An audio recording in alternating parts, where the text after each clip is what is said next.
Stihl is Australia's most trusted brand of garden power tools, backed by 95 years of German engineering excellence.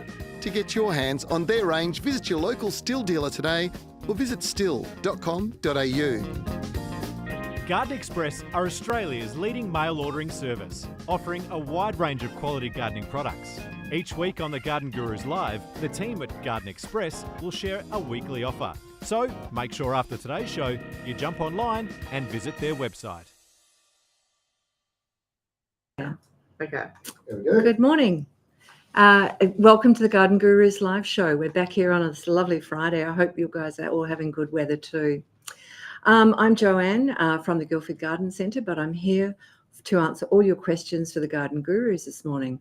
We've got an exciting show lined up for you, and on today's show, we're here to help answer as many questions as possible. So get those in and we'll try and answer them as succinctly and as quickly as possible so everybody gets a chance.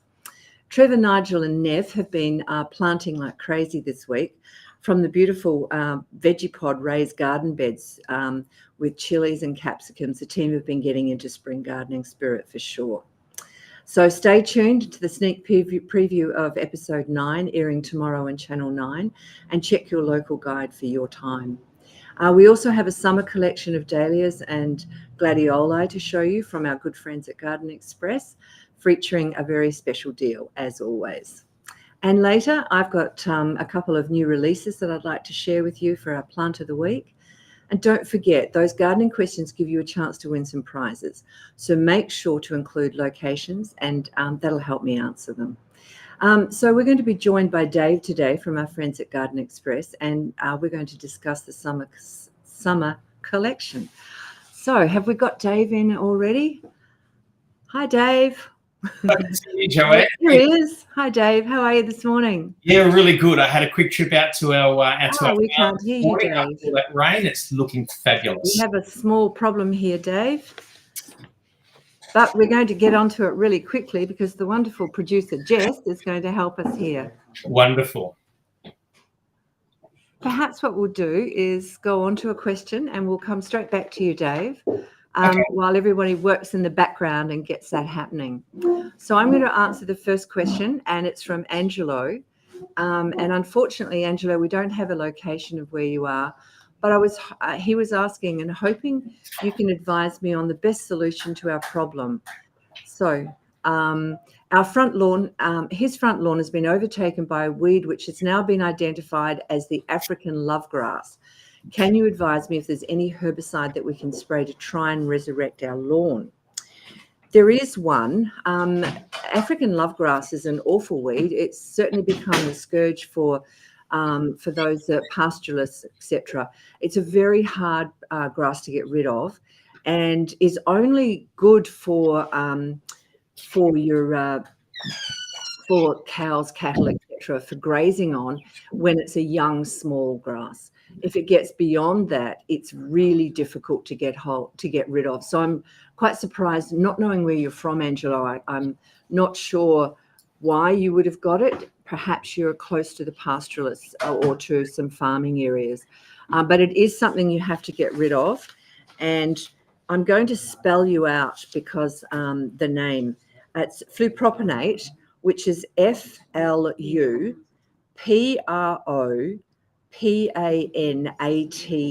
I hope I didn't do that too fast for you, Angelo.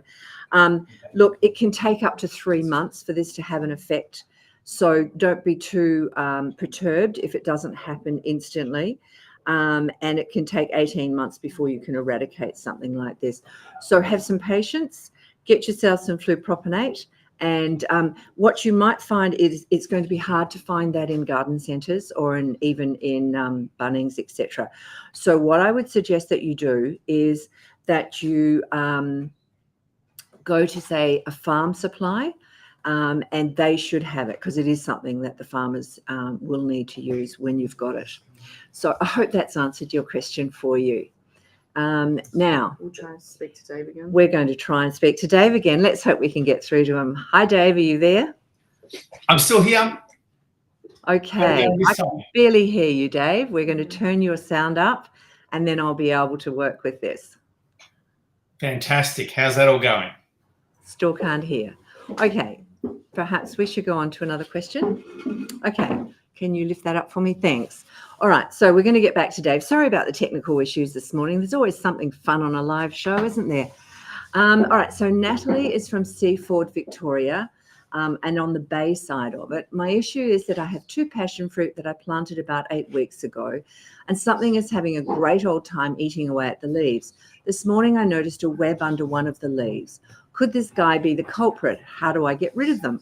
Apart from pulling the leaf and throwing it in the green waste. I have pets also, so I'd like an eco-friendly solution if possible. Thanks, team. Okay, so with a passion fruit that's been planted about 8 weeks ago, it's a young passion fruit, so it's got really nice young leaves for it. I think you'll most likely find that is a caterpillar. What is it? The hungry caterpillar. That's what you'll find that it is. I would go out and have a look at it either early in the morning or late in the afternoon, and that will help you.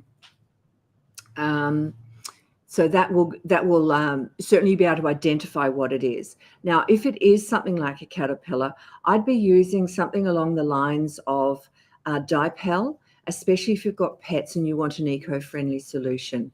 So Dipel is a biocide. So therefore, it's not going to hurt anything but the caterpillars. Even the birds coming in are not going to be hurt by it. If it's not that, if you've got a webbing under it, just have a look under the webbing.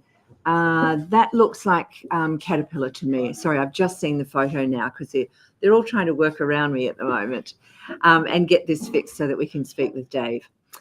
So yeah, caterpillar for sure. Get some Dipel and spray it on for that. Now, when Dipel's used, if you retic or if it rains, you're going to find that the Dipel will wash off. So being a bioinsecticide, you need to reapply that as soon as it's been wet. Otherwise, send the grandkids or the kids out there and see if you can't get them to pick them all off. Okay, so then we have June, who's in Vincentia from New South Wales. I'm not very good at some of these names, am I? I've been having trouble growing a Morea hedge for the past 4 years. Kangaroos love it, unfortunately. It's also very woody. Yes, well, you know, if it's in a position where kangaroos can get to it, oh, it's right in your garden bed. They must come right up onto your lawn. How wonderful. Not. Okay, so it's not as woody as I thought it might have been. I would give it a very light tip prune just to take off any of the dead or chewed areas in the sticks. Oh, sorry, the branches.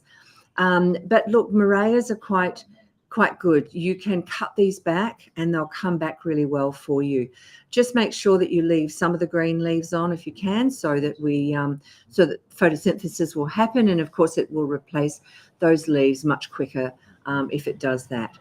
Make sure that the soil's not hydrophobic, and then I guess short of that, if the kangaroos keep coming back and that's the plant that they keep loading onto and grabbing, then I would be inclined to maybe look at something different.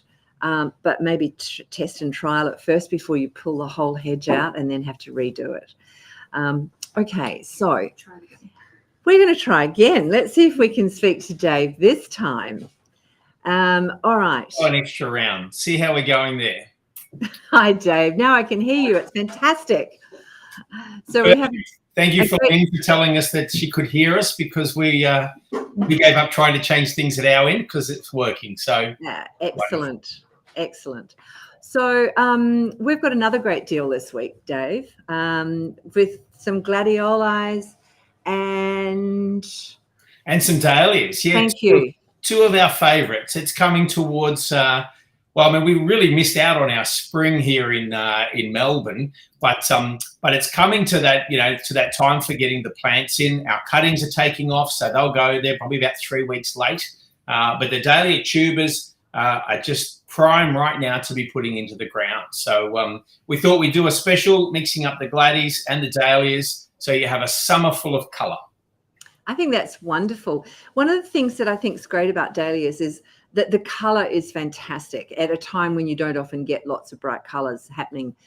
But the best way, I think, for doing gladies is to plant not buy one packet. You've got to buy 2 or 3 packets. You put the first lot in, and a couple of weeks later put the next lot in, and a couple of weeks later put the next lot in, and you extend your flowering for so much longer. You know, in all my time, I've never thought of that with the gladies. You know, certainly the multi-layering of different varieties, but to do the same variety, because they're 90 days from planting to flowering. So you could really do that 4, 5, 6 times if you wanted to. Yeah, That's you a good could. idea, Joanne. Yeah. So when you go in for that bargain, just remember it's such a bargain. You can buy 2, not 1. I think that we're probably going to have gladies on special as well. So if you bought the pack, Rowan's just confirming that yes, you could top up with a few extra gladi packs to make that work. Yeah, and I really love the on flowering of the dahlias too. The way, the more you cut them and take them inside, the more flowers they produce for you anyway. So you've still got them outside, but you've also got them inside. They're long flowering, you know, and one tuber or one clump over a couple of years. You know, in a warmer climate, you could have flowers from the end of November all the way through till the end of the beginning of May. So our season in the colder climate, so we're up in the Dandenongs, of course. So our first flowers will be lucky to be up sort of mid-December, and we're finished only on the first frosts. But exactly, pick, enjoy them inside, and more blooms will come. And would you lift both? I mean, I'm in 10. I usually lift my gladiolus. I really stumbled there, didn't I? But dahlias, should you lift the dahlias also? I would leave the dahlias for 2 and maybe a 3rd season at the longest, but certainly leaving them for the extra year will give you that early season flower. And then also you get to divide the tuber and probably get, you know, between 5 to 8 extra tubers by leaving it in for the 2nd year, Joanne. Wow. Oh, that's really good advice. I like that advice. Yeah, if you go into the 3rd year, it's going to be a little bit harder to divide. And certainly by the 4th year, you start to get some internal problems at the crown of your dahlia. So it will still flower, but you can start to get some of sort of that rotting, or the little weevils and the little bug that curls up into a ball. It's going to start to make a habitat in the top of your tuber. And root rot also would start entering too if they're too clumped up like that. Is that correct? They like a well-drained soil. They'll do like a well-drained soil. They won't grow deep. So if your soil is well-drained, you won't get the root rotting problem. As I said, it's more in the middle of the cluster. You've got your old stalks. So too many old stalks, a little bit too much debris in there, and you'll get that rot from the top, because it sort of has a concaved thing as the tubers grow up around the outside of it.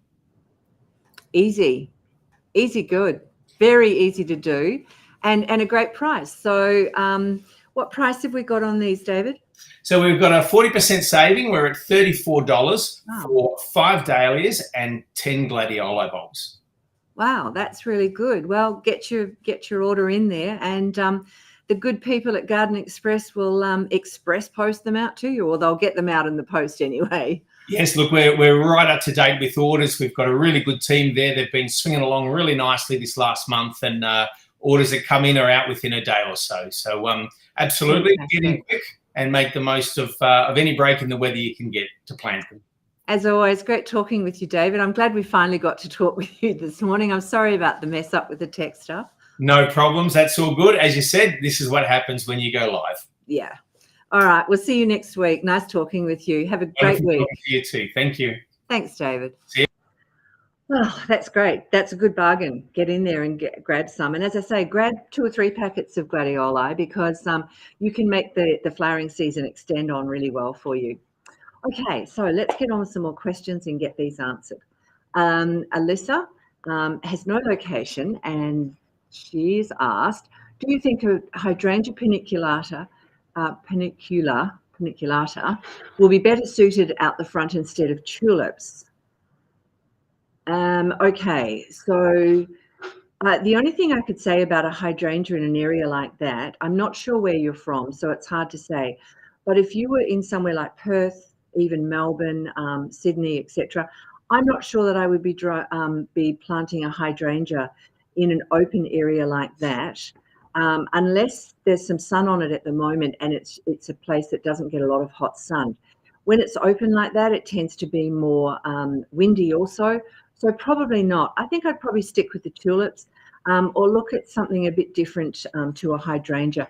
Hydrangeas really need to be on the east or southeast side of your house. I think perhaps change to the tulips. Darren, again, we've got no location, but how do you kill bindies in a lawn that is safe for our dogs? Okay, Darren, well, I know that Yates have a product out called Bindi Killer, I think it's called, but it's certainly just for bindi. It's not just a broadleaf. And as soon as that dries, it's safe for your dog. So as long as you keep your dog, children, grandchildren, anyone with bare feet or animals off your lawn until it dries, and then it will be fine. And Maxine's in Queensland. We're going to go fast today and get through as many as we can. Why is my desert rose going soft? Well, there's a number of reasons why a desert rose can go soft. Generally, it's from a root rot. And you can check that by if you touch the cortex, which is your bulbulous part of the stem or the stem. If that's soft, then you usually find you've got a root rot.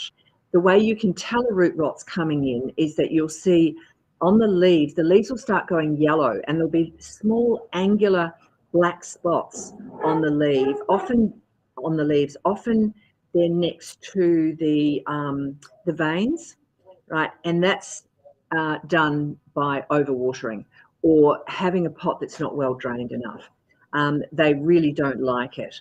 So there's a few things you can do. You need to take it out of the pot. You need to replace the soil, but you can also either take off the roots. If it's only in the roots and it's not up in the cortex, then just cut the roots off that have been affected. And then you can even get a teaspoon, and scoop out the root rot from the cortex and then let it dry. And you need to do that for at least about 10 days. Okay, if the whole of the bottom of it, you can actually cut almost the entire cortex in half and make sure you've got all the rot out. But then I would hang it up for at least 10 days. And hanging it means that you don't get any damage to the bottom of the cortex, which needs to then reshoot. Put it back into some, say, bonsai mix. That's a really good one. Oh, and cut all the leaves off too, because then the plant will put its energy into the root system, not trying to re-establish leaves or keep the leaves on that it's got. So you can soak it in fungicide also. So once you've cut it, soak it in a fungicide and then dry it out and it should be fine. Replant it. You can even leave it out for 10, 15, 20 days. Give it a bit of a rest and then replant it in. So I hope that helps. But yeah, it's got root rot. So you need to deal with it. Otherwise, it's not going to come back for you. So Sam is in Mount Gambier, which is in South Australia. And he says, I don't want to use snail pellets, but they're eating all my seedlings. Please help if you have any suggestions. Okay, so there's a few things that you can do with snails. Okay, so you need to find the source. I think that's the biggest thing, is find the source.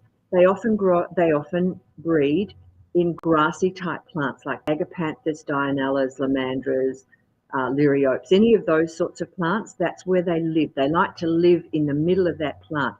If you go into some of your grassy plants and pull the foliage apart, you'll more than likely see them in there. Okay, so if you can identify where the snails are coming from, you can actually attack them at the source rather than trying to spread anything all over your garden. There are not natural ways of doing it. Some people will use a saucer of beer and put that down low in the soil, and the snails are attracted to it and they drown in it. Some people use eggshells. I'm not sure that I could eat enough eggs to get enough eggshells, but they crush up eggshells, place it around their plants. And then there's also copper tape. So if you happen to have it in a pot or in a raised garden bed, you can put this copper tape all the way around, and they don't tend to like going over the tape. So you keep them out of your garden bed, but you're still not getting rid of them. So one of the things I wanted to talk about very quickly with you, though, is that you can use a product called Multiguard. And there's a few of them out there now. I know of Multiguard and I use it. Multiguard is an iron-based snail bait. Iron is something that will kill the snails and slugs, but nothing else. So if you're a bird or something flew in and ate that snail while it's dying, it's not going to affect the bird. Your animals would have to eat around about 600 grams of them to be able to for it to affect them. They would then get a iron poisoning. But in my opinion, if you lay the snail pellets either into the sauce, throw some in there, or use it sparingly around your plant, and you only need, say, 4 or 5 pellets laid around your plant, a dog is not, or a cat is not going to be affected by them.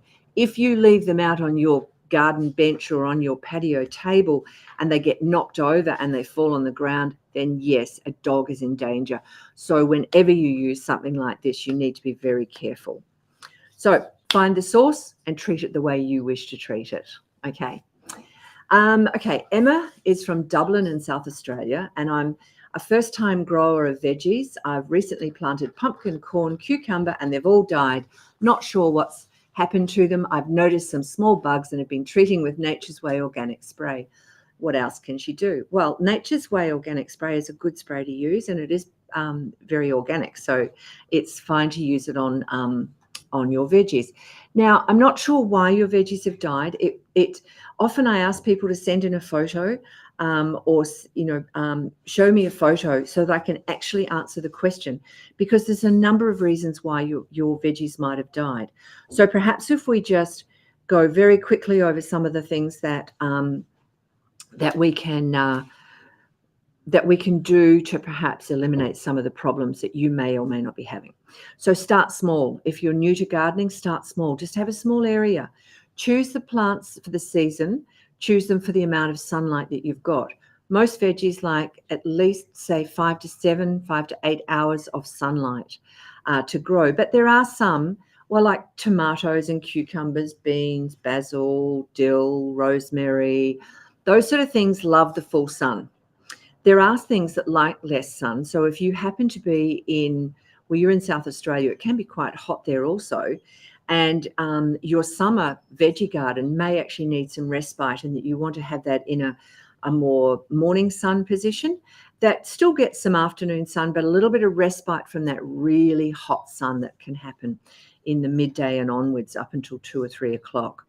And those so if you do have an area, you might choose 2 areas. You might have a small garden in the sunny area, small garden in the shade area, and think about, or not shade, but less sunlight. And in those sort of areas, you probably want to look at things like lettuce, kale, chard, spinach, chives, coriander, parsley, and thyme. Those would be about the ones that you could plant in a less sunlight area. Make sure that the soil is correct. I'm always going on about the foundation. If your foundation is right for your garden plants are going to grow well. So you want good organic soil that doesn't dry out and a great mulch on top of it. I love adding rock minerals into the soil. It gives you a really good balance. And then, of course, you want to use a good mineral fertilizer to fertilize your plants. Emma, I'm sorry that we don't have a photo, because I could answer your question a lot better. If you want to send a photo in, I'm happy to come back to you and say that X and Y has happened to your plants and be more precise about it. Keep up with the weeds is another thing, Emma. Make sure that you mulch well, but keep up with the weeds. When they're young, it's much easier to pull a weed out than when it gets larger and you start interfering with the root system of your other plants. Strong winds. Avoid a strong windy area. And the only thing I wanted to talk about then was give them a long drink. Okay, so a nice heavy drink every few days is way better than spraying them every single day. That's not good for them. Emma, I hope that's been of some help to you. And as I say, send me in a photo if you like, and we'll try and answer that more specific to why your plants died. Okay. So Eileen is in Donnybrook. Donnybrook's in WA, south of Perth. And I'd like to know if you start a garden with quality soil and a good slow release fertilizer, would you still need a liquid feed? Not necessarily, but I think that it depends on what you're going to grow in there. If it was a veggie garden, yes, you would want to fill them in. If you've planted new seedlings, yes, a half-strength liquid feed every couple of weeks for the first few weeks is a good idea also. If you've got a quality soil and you do have a good quality slow release fertilizer, a mineral fertilizer such as GrowSafe, you probably don't need to give it a liquid feed. If you see your plants looking a little bit yellow or they're a bit stunted, then give it a liquid feed. I like to look at putting a slow release fertilizer on every 8 weeks during the growing season. And I always top it up with something like Troforte, which is your controlled release. And that gives you that extra little bit every day or every few days. So now we're off to Victoria and we're going to Ringwood North, where Lauren has asked, I have been bringing all the gurus live. I have been binging all the Garden Gurus live episodes on Spotify and loving it. But I have heard 2 different pieces of advice in regards to when it's best to plant a new avocado tree. Trevor said April, May after the heat has passed, and Sue said spring. What are your thoughts? I'm going to give you another thought, which is going to completely confuse you. Trevor's quite right. It's great to plant them in April, May, if you can get them in April and May. Okay. And he's possibly talking about heat in places like Perth, north of Perth. Certainly I think if you're in Melbourne, you don't have to worry quite so much. What you might find, and Sue says spring. Spring is a great time to plant them also. I'm going to add to that. You can plant them almost all year round, although I wouldn't plant them in wintertime, because wintertime, it doesn't dry out. The soil doesn't dry out well enough for it. You can end up with root rots, anthracnose, things like that. So we're all correct. You can plant them anytime from spring all the way through to autumn. If you have the right environment and have the time to look after them in the middle of summer, they're actually like citrus. They like to be planted in the warm season also. Just make sure that, again, you use all the correct, you get some good compost or soil improver into your soil. You mulch them well. And I guess the biggest thing is don't be frightened and overwater them, because that can often be more damaging than a little bit of underwatering with those. So hopefully that's helped you. Now we're going to go on to Dr. Buggerlugs. And he's got some great advice about citrus gall wasp. You should all watch this. This is something that is going to affect everybody.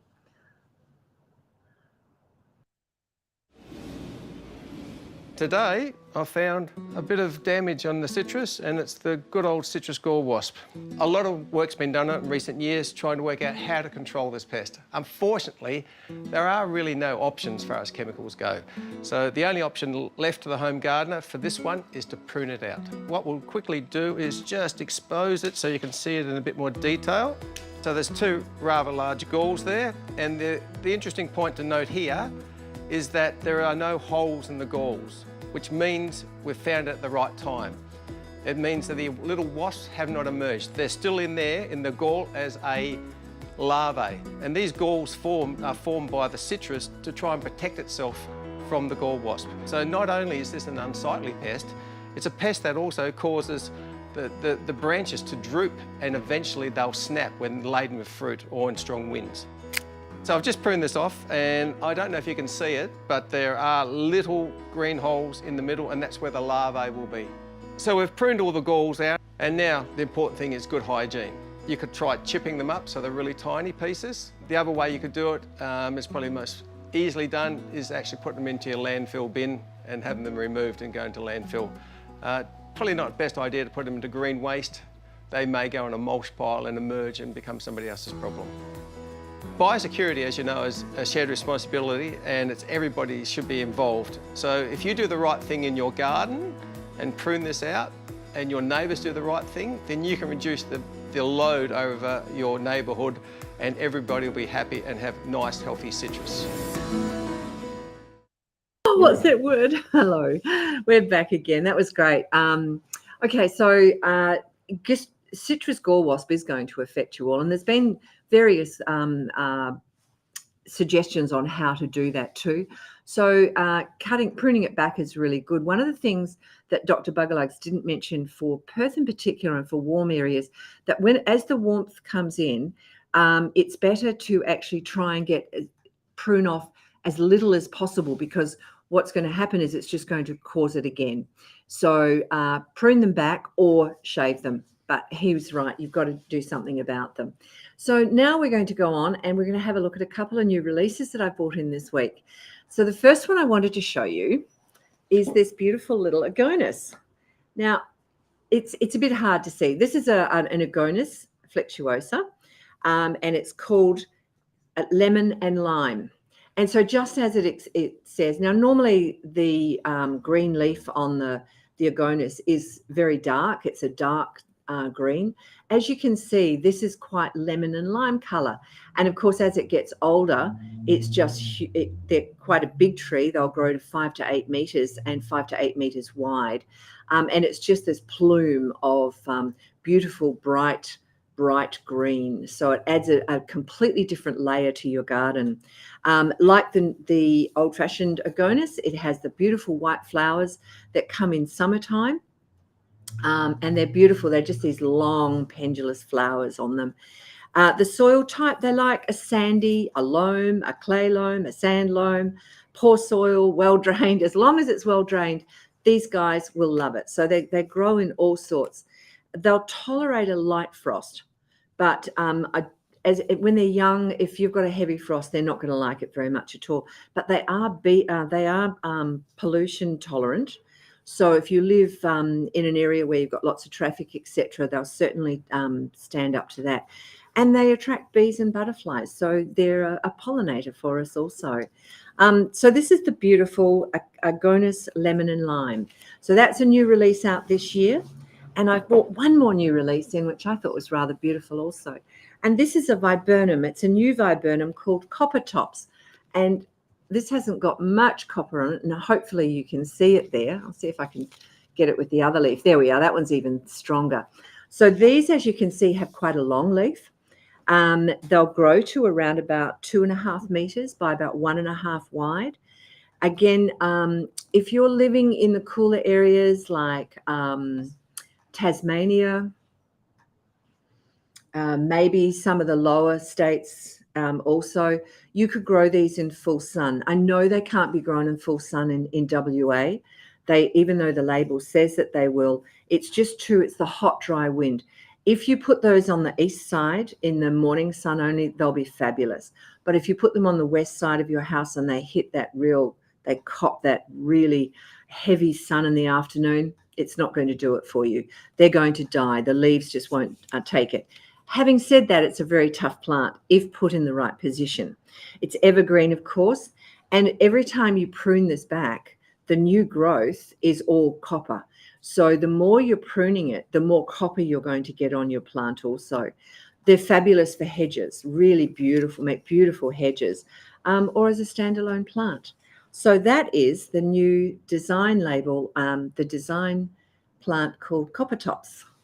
So it's great. I love this time of the year. So many plants come out, so many new releases for us also. Okay, so let's see. We're on to now. We're going to now have a sneak peek at tomorrow's episode of the Garden Gurus, episode 9.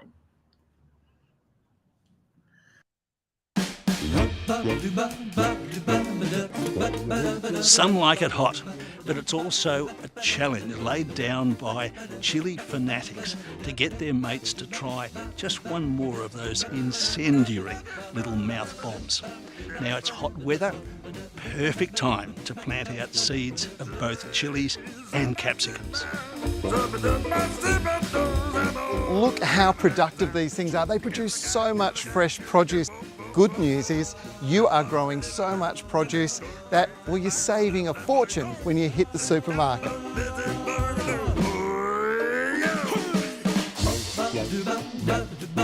When we were growing up in Birmingham, we were big on lemons, mainly because it was the only fruit we could get our hands on. I used to squeeze the lemon juice in my hair to try and get that cool Aussie surfer look, and I tell you what, I think I might have overdone it. Okay, so join them tomorrow. I certainly will be tuning in. All right, so we've got Vanette from Balladura in WA. Balladura is not far from Guildford, Vanette. Something is eating the surfaces of my little nectarines, but I can't see what. What can I do? Okay, so this could be a number of different things, Vanette. So what I'm going to say to you is, could you please send us a photo, even if you send it into the Guildford Garden Centre, and we'll help you with that one. It could be beetles, it could be slugs, it could be all sorts of things. So yeah, I really do need you to send that in so I can have a look at the markings, and then I can give you an answer to what it is. Okay, so however, in the meantime, we're going to head over to Sydney, and Rena has asked, how do I get rid of weeds in pots of flowers without damaging plants? Oh, well, I was actually dealing with this yesterday. I'm house sitting I'm plant sitting. A friend of mine, Anya, has gone to Sydney, and I've got all of her cacti that I'm looking after. And one of the things, now I know that you probably don't have cacti, but it's a similar thing. I've done it for the reason, obviously, that they're very prickly, but also so that I don't ruin the root system. And what I've done is I got myself, I actually just used a screwdriver, and I dug it in under the root and lifted it and then pulled it from there. Okay. You might find if your weeds at least have got so large, it's going to be difficult to get them out without them being attached to some of the roots of the plants, and you may damage some of the roots. Whether that damages it completely or not will depend on how rough you are with it, I suppose. Probably the best advice, there is a little tool out that has like a prong at the end, just a tiny little prong, looks like an odd looking fork, and you just pop it in under the base of the root and then lever it out. That can help too. But as I said, if the root system is really big and attached to your roots of the plant, then you're going to have problems with it. So, and you're going to damage the roots. So the best advice I can give you is, when you see the roots, when they're tiny, take them out. Don't let them grow into anything. If they are there, patience, just gently pulling them out one by one. Okay, so, and in Adelaide, Lorna has asked, I have a mulberry tree with loads of mulberries on them and lots of dropping. Is this normal? It can be normal. There's a number of reasons why it would do that. So you're looking at a number of things. Weather can do it. Overcropping can do it. Low pollination can do it. So if you don't have a lot of pollinators in your garden, what you want to do is bring some more into your garden so that you get a better pollination rate. Mulberries will actually drop the mulberries will drop extra fruit that they don't want on purpose. Sometimes your mulberry tree is so laden that you're better to go through and thin out the mulberries also. So taking 2 or 3 off each area so that they've got more room to grow. Weather can do it. So if the weather changes quickly, that can actually do it also. Especially if a frost comes in, it can drop the fruit the tree's wanting to survive. So you've really got to work out what it is and why the tree is having so much trouble with that. And it is often a weather thing. So pest and diseases can do it too, but it's less likely to be a pest and disease. So look at overbearing, look at the weather, and look at inadequate pollination. One of the things with mulberry trees is, we all know, we plant a mulberry tree and it's going to drop some. even if your tree is in fabulous health, it's going to drop some. Okay, one of the things I guess you could do is grab a tarp or even a couple of old sheets, put them up against the tree, around under the tree. Don't shake it vigorously, but just give the branches a bit of a shake, and you'll find a lot of them will drop off. They all drop into the tarp or into the thing, and you can take them in your kitchen and make us a mulberry pie. That's probably the best advice I can give you, really. And look at the weather. If it's happening around the weather time, then you've got to work out what is from there. Okay, so Lisa in Golden Beach, Queensland. I'm renovating at the moment, and my soil has been contaminated by tradies. So I was wondering what the best thing to do to bring the soil back to good quality. Yeah, tradies tend to do that, don't they? I'm heading into renovations and I'm not looking forward to it. However, one of the things I guess I would try and do with them is, let's say you need to go through and check that the plasterers haven't thrown the plaster out onto the soil. And if they have, you'll see it. It'll almost be like a thick layer along the top of the soil. Take it off. Dig into the soil. Make sure that there's nothing dug into the soil, and try and sieve out as much as possible. And then what I would consider is, if you've just built a house, you probably don't have a massive funding there left for your garden. So let's be careful about that, and let's do it properly. Each plant that you put in, you're going to treat the soil that the plant is going into.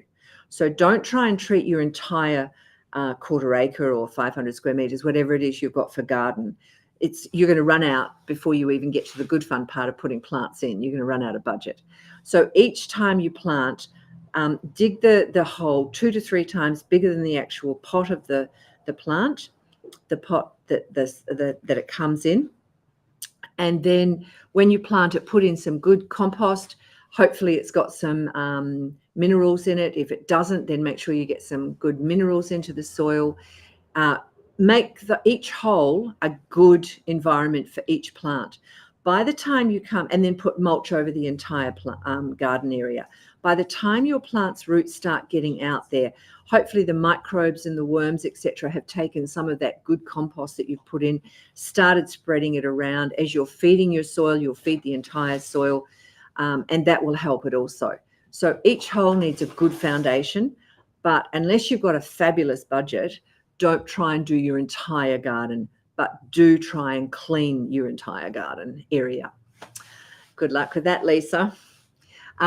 Glenn's up in the Gold Coast in Queensland, and how can I keep the potting mix in my potted blueberries at the correct pH? That's really important too. Blueberries are not hard to grow if you've got them in the right area, but also they need the proper acid soil. So you would buy, if you can't buy a good blueberry potting mix, we're very lucky here in Perth. We have a company that does it, and it's fantastic.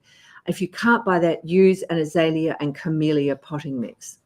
And then to maintain that, buy yourself a blueberry fertilizer. I know you may not have some. I'm going to give you a solution. And we do have it at the garden centre. You can buy it from garden centres in Perth. It's blueberry fertilizer from the Parkerville Blueberry Farm. And they've actually made this for the blueberry growers, for those that supply our supermarkets. It's fabulous stuff. It can be posted all over Australia. It will keep your blueberry potting mix in the right acidity that you need. But check out the local guys. Always go for local. Go down to your garden centre, ask them if there is a specific blueberry potting mix. Blueberry fertilizer. You can use azalea camellia fertilizer, and it is adequate, and it should keep your soil at a pH that you require. Otherwise, get onto the garden centre and at the Guildford Garden Centre, and we can help you with that.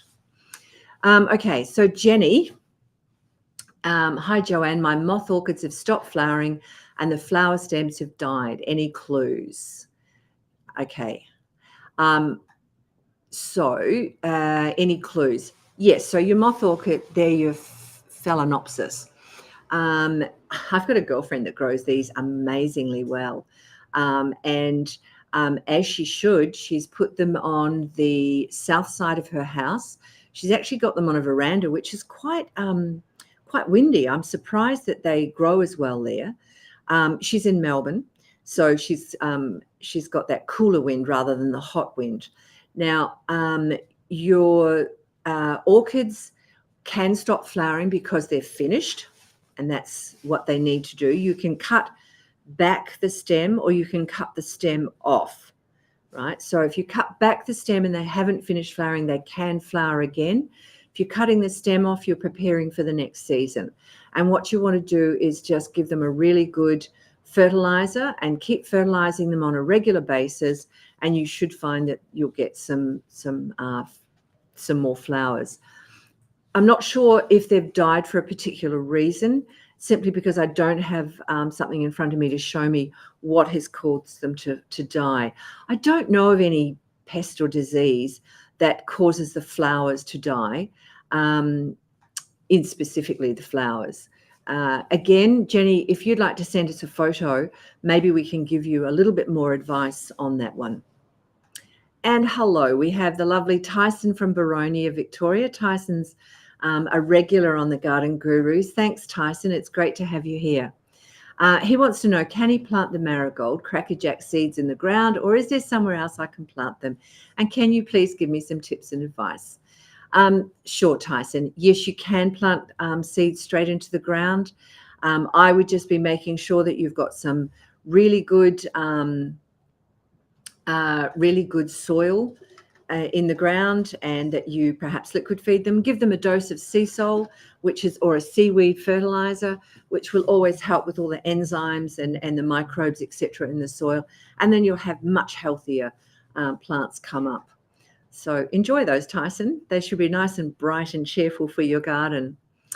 We're going to Anna Bay in New South Wales, and Jennifer has asked, I've just received a frangipani cutting in the mail. Should I put hormone powder on the end before planting it into a pot? Look, you don't have to with frangipanis, but it would certainly help you, or it help the frangipani re-establish some roots. Just make sure that before you put anything into the pot, before you plant it, make sure that it's not soft anywhere. So just test it. If it's soft, you've got a bit of root rot or a bit of rot in the stem. Cut it off again, leave it to dry for 10 to 15 days, and then, yes, put some hormone powder on it and put it into some good potting mix.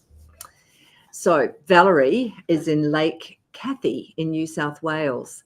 Hi, guys. Could you please advise how to regenerate brown patches in our buffalo lawn after our 2 male dogs urinate in the same spot constantly? This is a common question, and it's a really good question, actually, Valerie, because a lot of people suffer from it and don't realize what's going on. In fact, a lot of people will come in looking for chemicals to repair their lawn, when in fact, that's not the issue. That's a sign of a symptom of something else. And the symptom is that you've got dogs that wee on it. Now, dogs will often have too much nitrogen in their urine.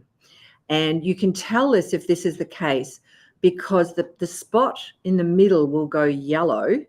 And as because there's too much nitrogen, and the grass can't cope with that much nitrogen.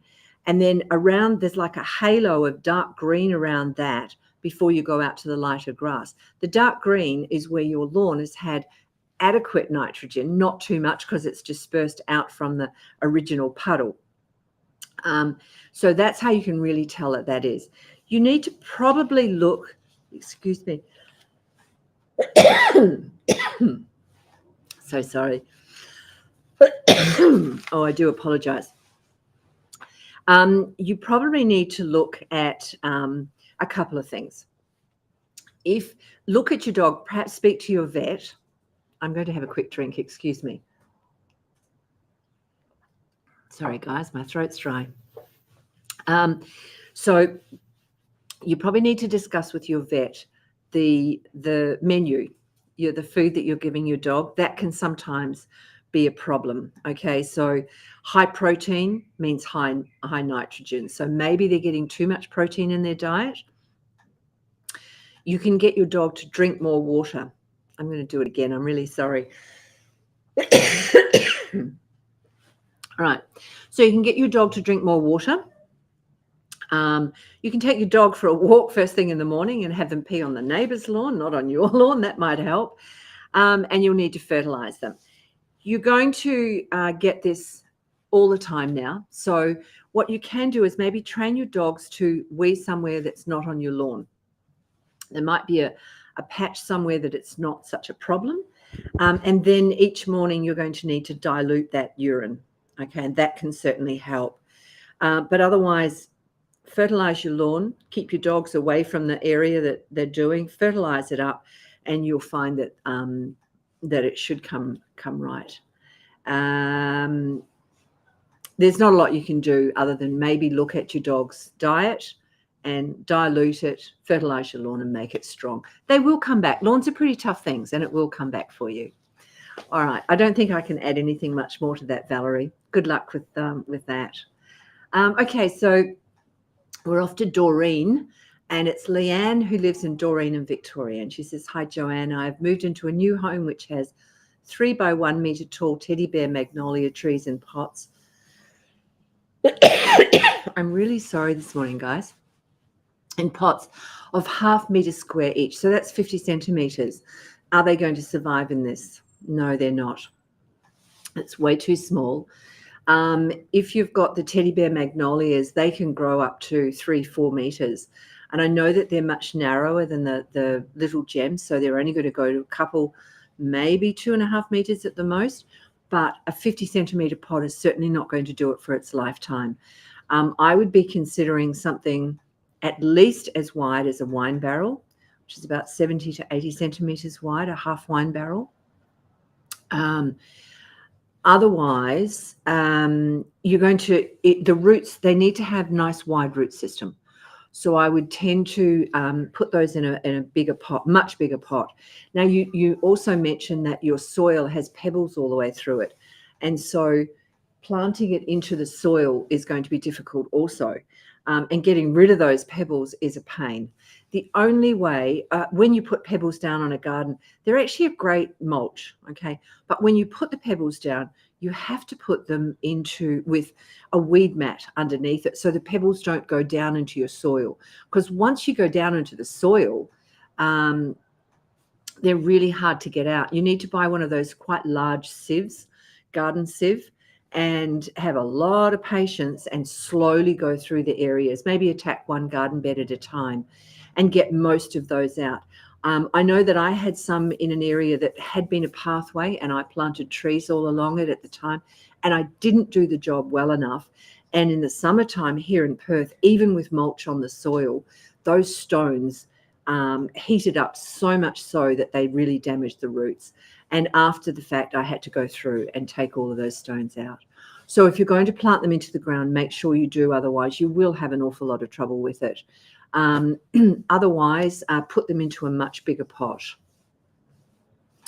All right. So Amy, of no location, has asked, she said, "Can I ask a tricky gardening question, please?" Well, yes, you can. Whether I can answer it or not, let's see. I'm purchasing an old home built in the 80s, which sits on a large sloping block. Since its construction, the home has had a chemical termite barrier applied to its foundation. I'm concerned that the organochlorines, or the DDT, which would have been used as a chemical solutions in the 80s and into the 90s, are still present in the soil today. This is a great question. DDT does not really break down and can last in the ground for a long time. And as the block is sloping, there is a good chance that the rain may have spread the chemicals into the garden across the entire block. Absolutely, Amy. I'm hoping to plant fruit trees and vegetable gardens. However, I'm conscious of the produce from the soil will be contaminated. Is there a way around this problem? And thank you. Look, Amy, it's a fabulous question. I know that I was thinking of getting chooks and decided I better test the soil. I live in a particularly old home and in a suburb that is constantly being treated for white ants and things like that. So yes, I decided not to have chickens until I had tested the soil and then treated it.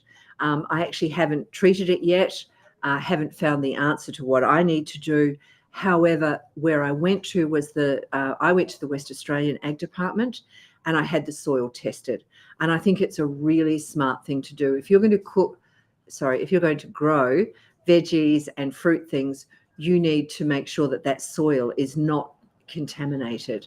And if you're going to grow, have chooks on it too, things like that, you need to know.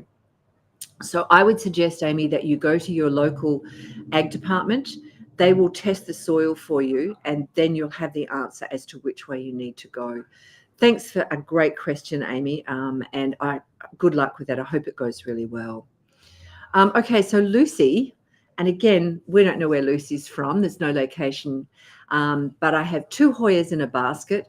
One had overtaken. One has overtaken the other. Birds have nested in it even. My question is, how can I replant without killing it? And she says she loves the show. Thank you so much. Really appreciate it. And now the 2 Hoyas. Oh my gosh, they look amazing. So the Hoyas love to be in a root bound position. The way you can tell if they're too root bound, though, because that's hard, isn't it? It's like, well, okay, they like root bound, but then there is a point where it gets too root bound. So what you look for is the roots, a matting of roots on top of the soil. That's when I say, okay, now it is time to replant a Hoya. I would probably, at that stage, the way these ones are growing, I wouldn't be trying to separate them. Not that you said that's what you were going to do. My advice would be don't try and separate them. One may take over the other one slightly, but if you put it in a slightly bigger pot, it may actually come away and be okay. So yes, you can do it. Make sure that you use a well-drained soil. Hoyas like to dry out fast, right? So they like to be fed. They like to have water, but then they like to dry out in between watering. If you leave them with too much soggy soil, they will get a root rot, and then there'll be trouble, and then there'll be damage too. They flower better when they're root bound, so but not overly root bound. So what you want to do is make sure that you put them in a pot that's slightly bigger than the one you've got, but you don't want to go from, let's say, 10 centimeters to 30 centimeters, or even 10 centimeters to 2 centimeters. 10 to 20. You want to take it up in really small increments, okay? And that way the plant will be much happier and will flower more freely for you.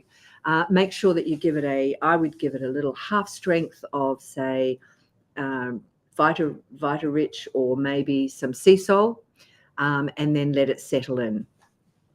Looks amazing though. Thanks for the compliment about the show too. Okay, so Wendy in the Sunshine Coast, I'm told if I plant my bulbs here, they have to be lifted yearly. Will they rot if I leave them in? They will. I'm pretty sure on the Sunshine Coast that they will. There's some bulbs that we'll say to you, leave in the ground. Others we say you must pick up. That's if you're in lower areas of Australia. In Queensland, I would suggest lift them all. So lift your bulbs. Once they've died down, very quickly, feed them as they're dying. Once they've died down, lift them, dry them, sulfur them, put some sulfur on them, and put them into a hessian bag or a paper bag. And then I tend to put mine in my linen cupboard because that's a really nice dry spot. And I would leave them there until next year, and perhaps 4 to 5 weeks before you put them in the ground. Put them into the fridge to let them have that cold snap, and then plant them out. All right. Jeannie in South Australia, what is a good poison for ivy growing all over the fence? Look, ivy's a hard one to get rid of. I would be manually stripping it back. So take off as much as you can and cut it back. And then you probably find if you're wanting to get rid of the ivy completely, you're going to need to maybe inject into the cambium layer of the trunk of the ivy and use something like blackberry tree killer. I think that's probably one of the few things that will actually get an ivy. And then keep an eye on it because it will pop up all the time and all over the place. All right, so good luck with getting rid of the ivy. Leonie, who's in Adelaide, my first year potted fuchsias, and yesterday, today and tomorrow, the Brunsfelsias are looking very healthy, but not looking like flowering anytime soon. I've given them long-term fertilizer pellets and liquid fertilizer every few weeks. Is there anything else I should do, please? Okay, two things there. Leonie, just check that your soil's not alkaline. I don't think you have a lot of alkaline soil in Adelaide, but who knows? So check that the soil's not alkaline, because that'll stop it. Check that your fertilizer that you're using doesn't have too much nitrogen in it. Nitrogen is for green growth at the expense of flowers. So I would probably have a good look at that, at the fertilizer that you're using. And you're saying that you use a long-term fertilizer pellet. So I'm saying and then a liquid fertilizer every week. It sounds like you're doing the right thing as far as what you're doing. It's now, what are you using? So check for the nitrogen on that. And if it's too much nitrogen, change your fertilizer. Okay, so make sure you hit that like button for us today, won't you? Apologies if we didn't reach your questions today. They certainly came at us fast and furious. And so we've answered some of them a little bit quickly also. If we didn't give you enough information, do get back to us. We're here to help you as much as we can. It's been great answering the questions and being back again with you all. Shaylee will send a message to all of our seed winners after today's show, and we'll be back next Friday at 9 a.m. Western Standard Time. Remember, you can always jump onto our website and catch up on previous stories at thegardengurus.tv or the YouTube channel, thegardengurus.tv. Also, please make sure to tune in for the 9th episode of Garden Gurus tomorrow, airing on Channel 9 this Saturday. Happy gardening, everyone. I hope you have a fabulous week. Thanks very much for joining us. Still is Australia's most trusted brand of garden power tools, backed by 95 years of German engineering excellence. To get your hands on their range, visit your local Still dealer today or visit still.com.au. Garden Express are Australia's leading mail ordering service, offering a wide range of quality gardening products. Each week on the Garden Gurus Live, the team at Garden Express will share a weekly offer. So make sure after today's show you jump online and visit their website.